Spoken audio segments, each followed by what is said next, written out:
It is what it is. Just doesn't cut it anymore. This whole situation has crossed a line I didn't even know existed. Live, laugh, love.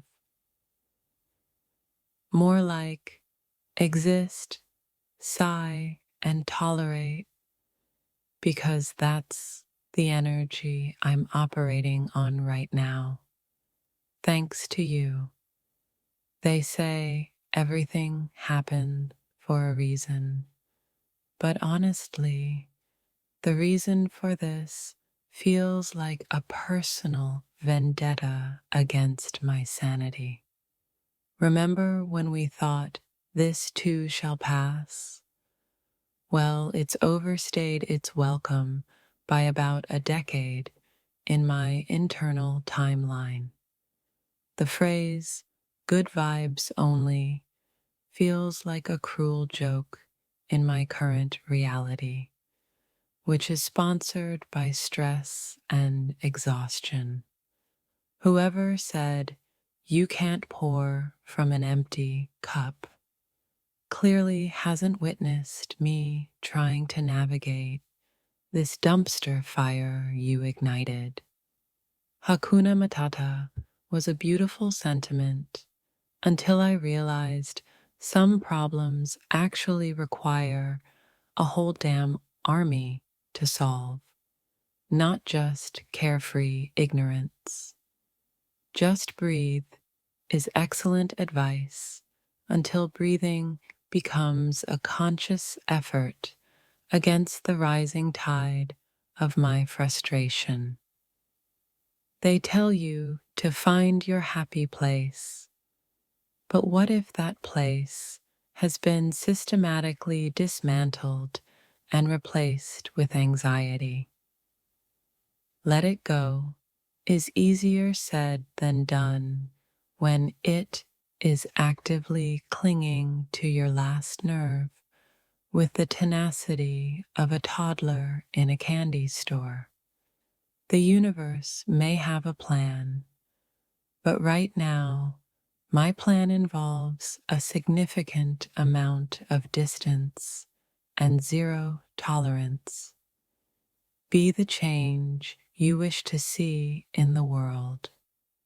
I'm starting by changing my immediate surroundings to be completely devoid of your influence.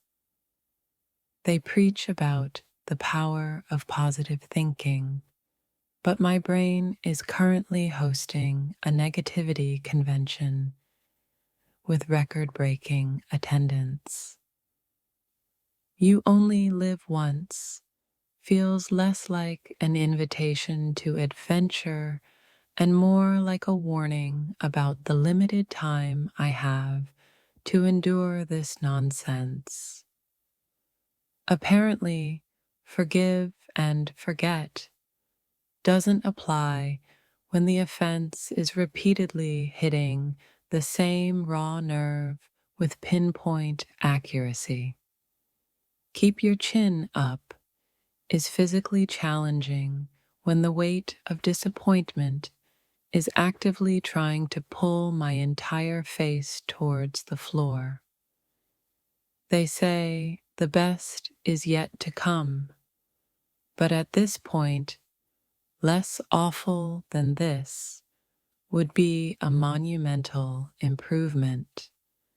Embrace the journey sounds lovely, but this particular journey feels like a forced march through a swamp of despair. Whoever coined ignorance is bliss clearly understood the protective power of not having to deal with this situation. Follow your heart. My heart is currently screaming for an escape route and a very long vacation far, far away. They advise you to be present, but my present is so overwhelmingly unpleasant that my mind keeps desperately trying to time travel. Every cloud has a silver lining. All I see are storm clouds perpetually hovering directly over my head, courtesy of this mess. The idea of trust the process is laughable when the process seems designed to maximize my discomfort and exasperation. What doesn't kill you makes you stronger. I'm pretty sure this is actively trying to disprove that theory. They say home is where the heart is, and right now, my heart is actively seeking a new, unpolluted geographical location. Time heals all wounds. I'm starting to think time just makes the scar tissue a more prominent reminder of the initial injury. The concept of finding yourself usually sounds empowering, but right now I feel like I've found a version of myself I actively dislike because of this. Choose your battles. I've chosen, and this one involves me strategically retreating to a safe distance. They encourage you to be yourself, but the myself you've managed to evoke is someone perpetually on the verge of a meltdown. The only way out is through. I'm actively searching for a viable detour, a secret tunnel, or even a teleporter at this point. Happiness is a choice. Apparently, a choice I'm actively being prevented from making due to external factors. They say, learn from your mistakes, and my biggest mistake seems to have been getting involved in this in the first place. Don't worry, be happy feels like incredibly tone-deaf advice in the face of this ongoing catastrophe.